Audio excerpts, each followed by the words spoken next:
अमित शाह का smart border plan, Bangladeshi घुसपैठियों का खेल खत्म।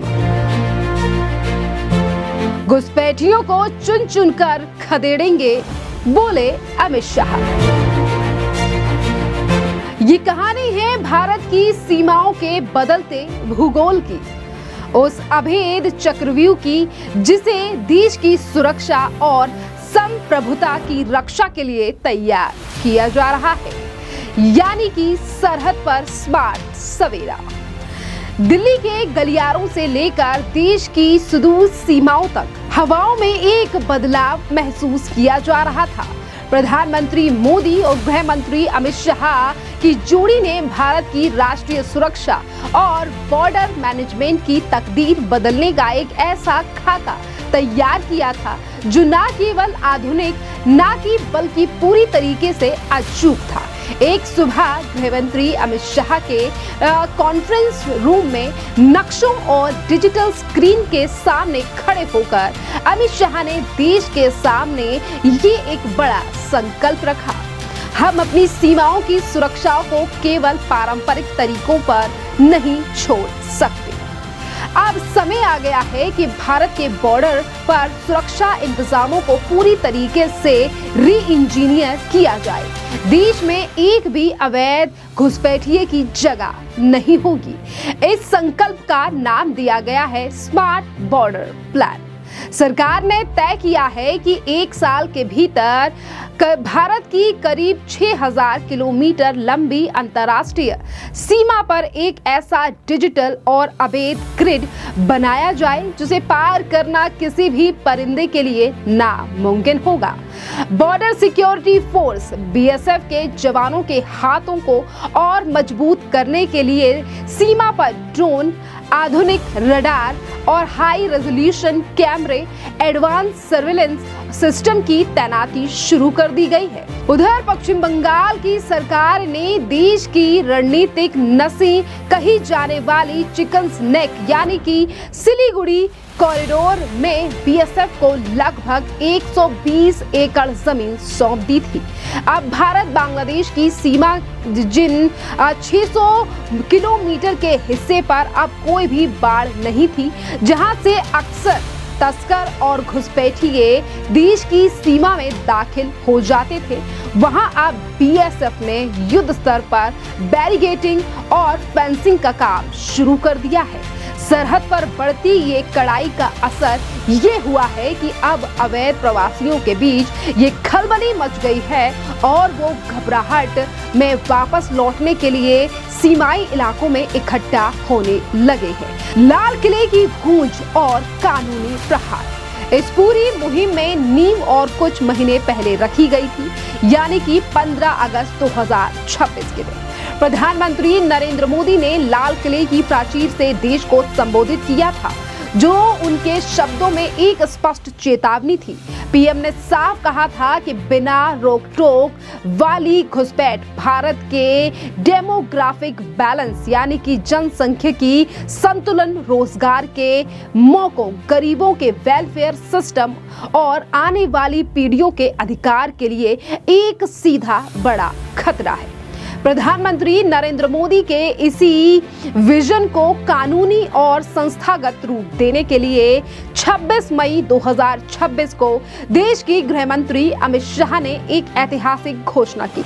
सरकार ने अवैध घुसपैठ और देश में हो रहे अप्राकृतिक डेमोग्राफिक बदलाव से निपटने के लिए हाई लेवल कमेटी का गठन कर दिया है। इससे बेहद और संवेदनशील कमेटी की कमान सौंपी गई है सुप्रीम कोर्ट के पूर्व जज को, जस्टिस प्रकाश प्रभाकर नावलेकर को।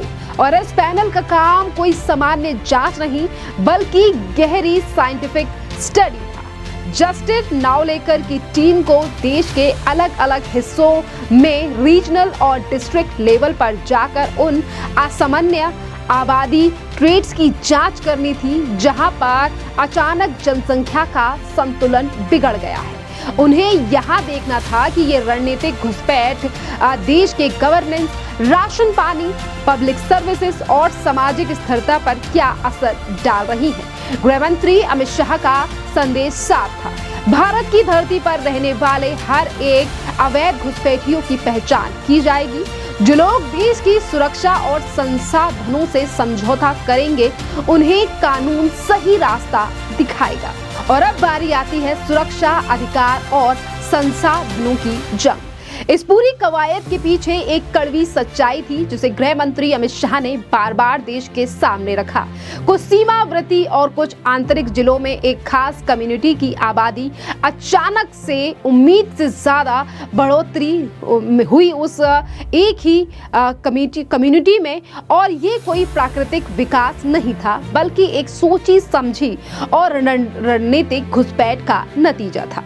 ये घुसपैठिए नेटवर्क खुली सीमाओं और जाली दस्तावेज और फर्जी पहचान पत्र और इसी के साथ साथ लचर वेरिफिकेशन सिस्टम का फायदा उठाकर देश के भीतर गहरी अपनी जड़ें जमा रहे थे। मोदी सरकार ने स्पष्ट किया है कि इसे कोई स्थानीय कानून व्यवस्था का मुद्दा ना समझा जाए। इसके लिए बॉर्डर फोर्सेस, खुफिया एजेंसियां और राज्य सरकार और लोकल एडमिनिस्ट्रेशन को एक साथ मिलकर चक्रव्यूह की तरह काम करना होगा। इस लड़ाई का एक और सबसे बड़ा पहलू था भारतीय नागरिकों के हकों की रक्षा। प्रधानमंत्री मोदी और गृह मंत्री अमित शाह भली भांति जानते थे कि जब कोई अवैध प्रवासी देश में घुसता है, तो वो सीधे तौर पर एक गरीब भारतीय नागरिक के रोजगार, उसकी जमीन, उसके हित का जो मुफ्त का राशन है जो केंद्र सरकार के द्वारा दिया जाता है, और अस्पताल के बेड पर यही अवैध घुसपैठिया कब्जा करता है। और इसीलिए अब इस नए सिस्टम के तहत सरकार ने बेनिफिशियरी वेरिफिकेशन सिस्टम, लाभार्थी सत्यापन प्रणाली को बेहद कड़ा कर दिया है। अब तकनीक का ऐसा जाल बिछाया जा रहा था कि कोई भी विदेशी घुसपैठिया फर्जी आधार या नकली कागजात के दम पर देश के गरीब के लिए बनी वेलफेयर स्कीमों का फायदा ना उठा सके।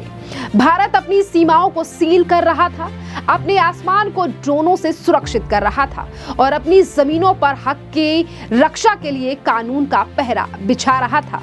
और ये एक नए सुरक्षित और आत्मनिर्भर भारत की डिजिटल और राजनीतिक घेराबंदी की कहानी थी, जो अभी हमने आपको सुनाई है कि कैसे अब इन घुसपैठियों को देश से बाहर निकालने के लिए देश के गृह मंत्री अमित शाह ने ये स्मार्ट बॉर्डर प्लान तैयार किया है और किस तरीके से इन घुसपैठियों को देश से बाहर निकाला जाएगा।